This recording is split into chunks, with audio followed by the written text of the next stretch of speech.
Hello there, greetings to you, everyone. Welcome to the introductory part of the course known as Anatomy and Physiology, Human Anatomy and Physiology. Basically, the course will be looking at human body structure, form, and looking at the functioning of the different structures that we shall be seeing that make up the human body. So basically, we have two major terms there.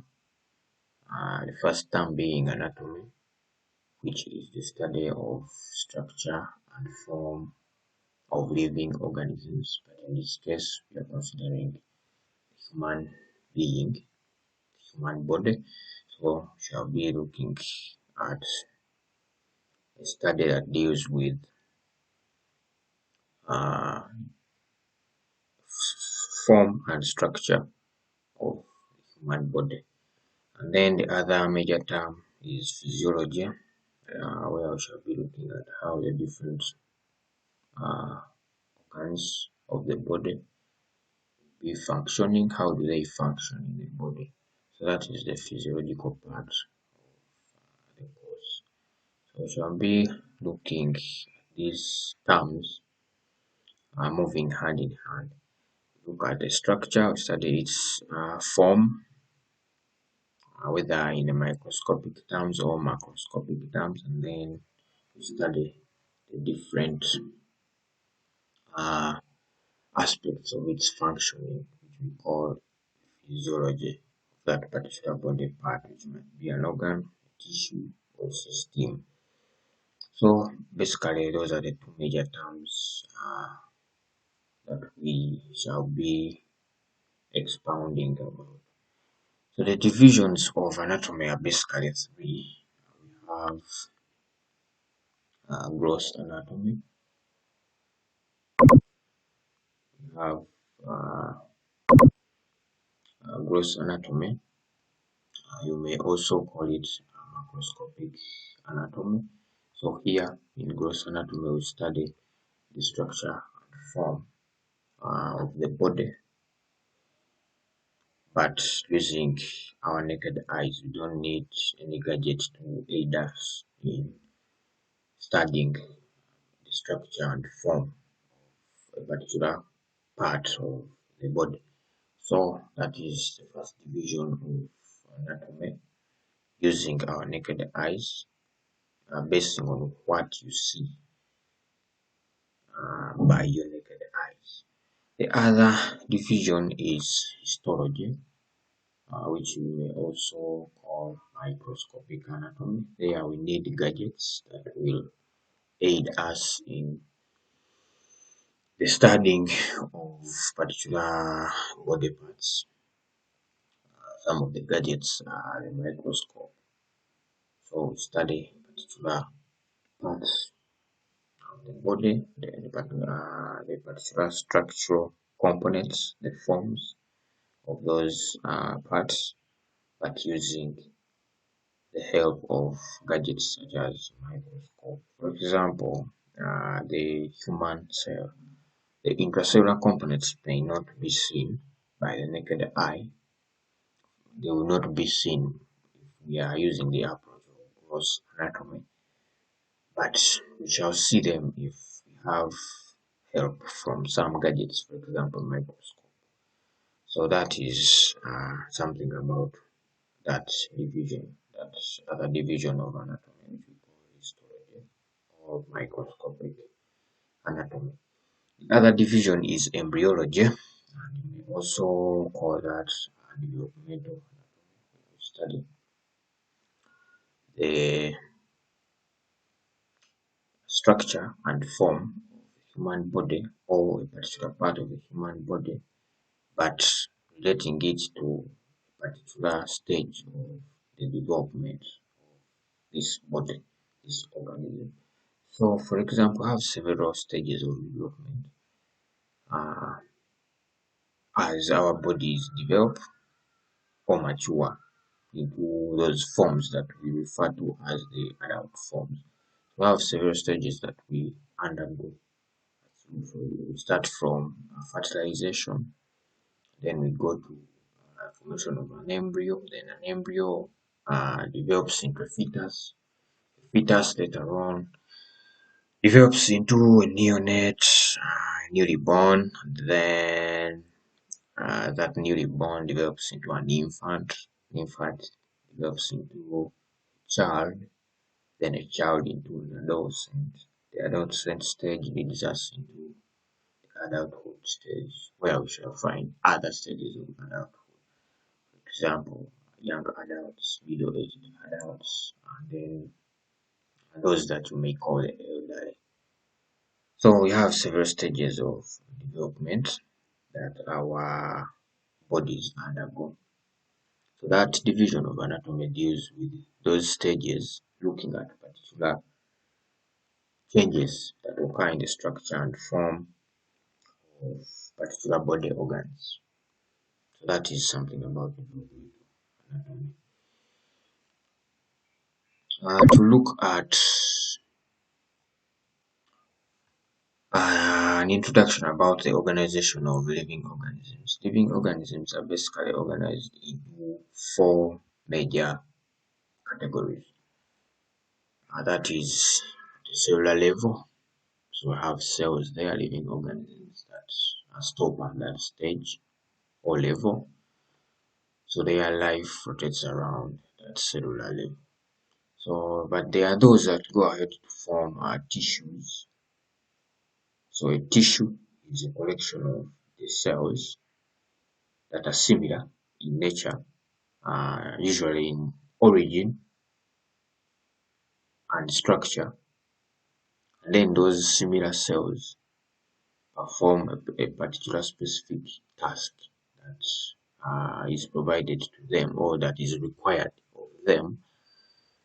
So such an organization would be called tissue level. So have similar cells, tissues are similar cells performing particular specific functions. So from the tissue level, we form an organ level where we have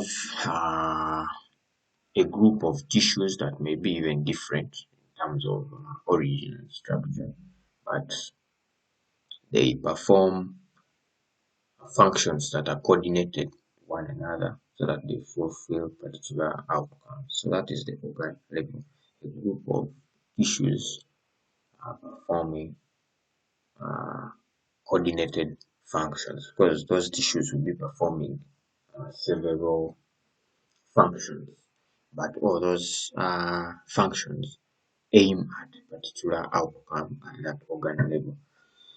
So that is the organ level of organization. And then from the organ level, we have the systems or system level where you have a group of organs performing related functions, but all those functions aiming at a particular outcome by this body system.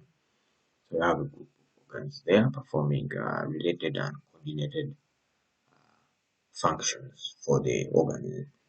So a collection of those systems all together will form an individual organism.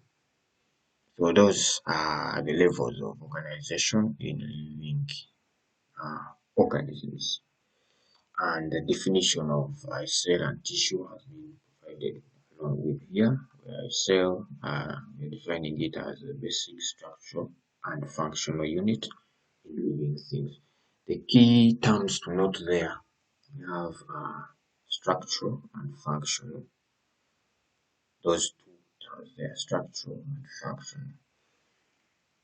Structure, it means the cell is our foundation in terms of forming a particular maybe shape of the organism at a particular level of organization, which might be at the tissue level, organ level, or system level. So the cell will be that foundation, if you are calling it basic, the start, in terms of structure. And it is also the foundation in terms of uh, the functional part of an organism. So everything that is functioning in an organism is at a cell level. But remember, we said those cells will group together to organize themselves either into tissues, organs, which later form whole systems. So a cell is our foundation, the basic structure and functional foundation in living organisms. In a tissue, we define that as a group of similar cells that perform specified function. Function must be specific.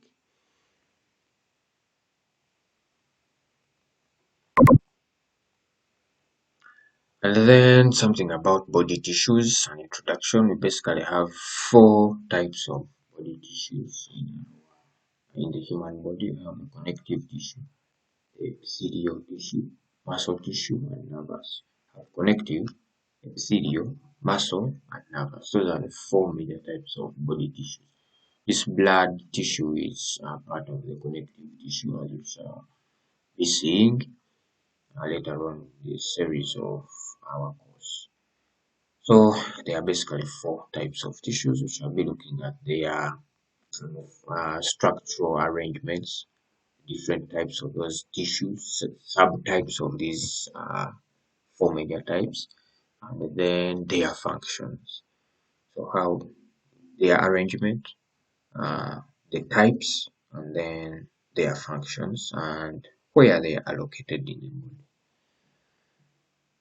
So that is something about the body tissues, and then something about the body systems that we expect to study in this course. We have 11 systems that make up the human body.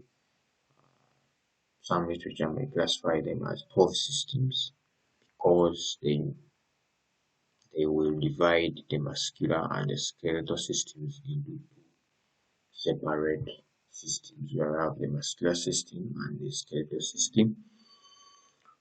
In addition to these others, the respiratory, the digestive, cardiovascular, nervous, etc. etc. So shall be looking at those body systems, looking at their components, which we are calling the organs. And then at their organ level, we also shall also be looking at the tissue level of arrangement there in those organs. Then at the tissue level, how do those cells at the tissue level, we look at an individual cell in a particular tissue, how do those cells uh, carry out their roles? How do they function? So we shall be looking at these systems, but at those different levels of organization that we have introduced here. So I'll be looking at those systems at an organ level, at the tissue level, and at the cellular level. The other part of our course which we find, which is physiology, so I'll be looking at the cellular functioning of the body systems. Okay, so in a particular body system, we pick out a particular organ, and then we look at the tissues that make up that organ, and then the cells in those tissues, and then how do those cells function. So if we understand the functioning at the cellular level in a particular tissue, then we are understanding it at an organ level, which ends up into system level, and then we combine all those systems based on what we have studied at the cellular level to understand the organism itself. So that is a brief introduction about our course. Uh, Thank you and have a blessed day as we tune in into that's the other part of our introduction. Thank you.